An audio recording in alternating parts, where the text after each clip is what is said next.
UP के बाद हिमाचल में भी बुलडोजर चलाने की तैयारी की जा रही है। शिमला में संजौली की पूरी मस्जिद को गैर कानूनी बताया गया है।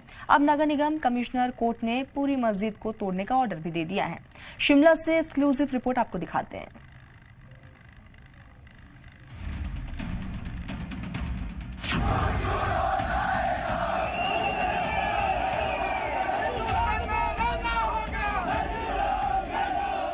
सोलह साल से जिस केस में कोई ऑर्डर नहीं आ रहा था, वो तकरीबन 8 महीने के अंदर इस केस का फाइनल निपटारा हुआ है।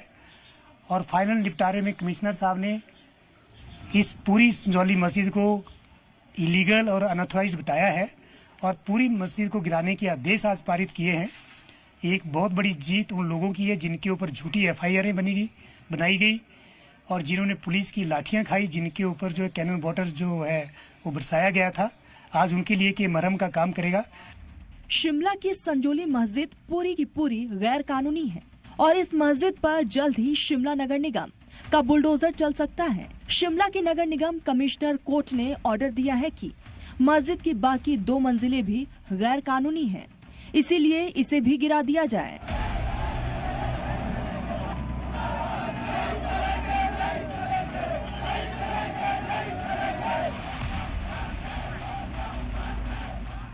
संजौली मस्जिद के खिलाफ हिंदुओं ने आंदोलन चलाया, जिसके बाद उन्हें पुलिस की लाठी से लेकर मुकदमे तक झेलने पड़े। अब मस्जिद को पूरी तरह से गैर कानूनी बताने के ऑर्डर के बाद मस्जिद को जल्द हटाने की डिमांड हो रही है। ये जो नगर निगम कोर्ट ने निर्णय लिया है, ये निर्णय सत्य की जीत है और इसके लिए जनता ने पूरी लड़ाई लड़ी। आपने देखा कि 11 सितंबर को पूरे का पूरा सनातन समाज सड़कों पे आया।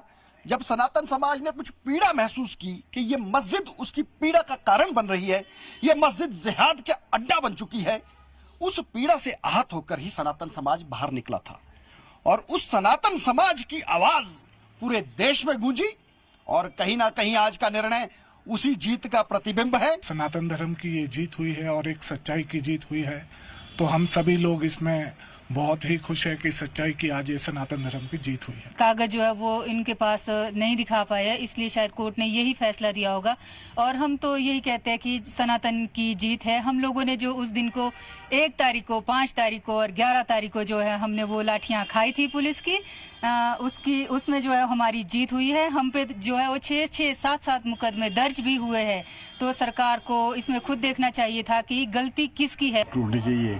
पहले 1 मंजिल थी तो बनाते 8 मंजिल बना, 4 मंजिल बना दी। इसके दोनों साइड रास्ता था, अब रास्ते ही बंद है। संजौली में जिस जगह पर मस्जिद है वो दरअसल आजादी से पहले की बनी है।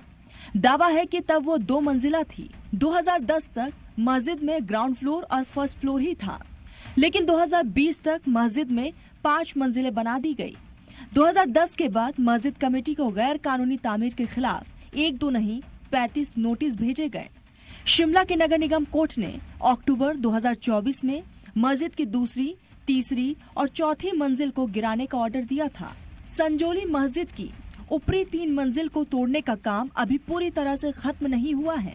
मस्जिद कमेटी को खुद ही यह गैर कानूनी तामीर गिराना है, लेकिन जो नया ऑर्डर है उसमें पूरी मस्जिद को गैर कानूनी बताया गया है और गैर कानूनी तामीर गिराने का काम नगर निगम का है, यानी नगर निगम संजौली मस्जिद को हटाएगी। कमिश्नर साहब का जो ऑर्डर है, तो मुझे लगता है कि अब MC वाले जो है, जो पूरी जो मस्जिद है इसको गिराने का काम खुद करेंगे। पिछले साल जब संजौली मस्जिद के खिलाफ आंदोलन चल रहा था, तब वक्फ बोर्ड दावे कर रहा था। मस्जिद कमेटी भी कह रही थी उसके पास मालिकाना हक के सबूत हैं। जब कोर्ट में कागजी सबूत पेश करने की बारी आई तो उनके दावे हवा हवाई साबित हुए। कोर्ट ने जो पहली और दूसरी मंजिल है, ग्राउंड फ्लोर और फर्स्ट फ्लोर, वो अनऑथराइज्ड घोषित करी है। उनका कहना ये है कि उन्होंने परमिशन नहीं ली थी, मस्जिद को इन्होंने गिराया था, गिराने के बाद जो रिकंस्ट्रक्शन के लिए परमिशन नहीं ली थी।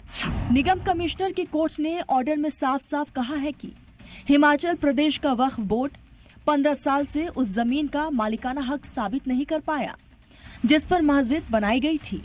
ऑर्डर में ये भी बताया गया पुरानी मस्जिद गिराए जाने के बाद से ही मस्जिद के जमीन का मालिकाना हक हिमाचल प्रदेश सरकार के पास चला गया था। अब जब बाकी की 2 मंजिलें भी गैर कानूनी बता दी गई हैं, तो वक्फ बोर्ड फैसले को चुनौती देने का मन बना रही है। ब्यूरो रिपोर्ट, सलाम टीवी।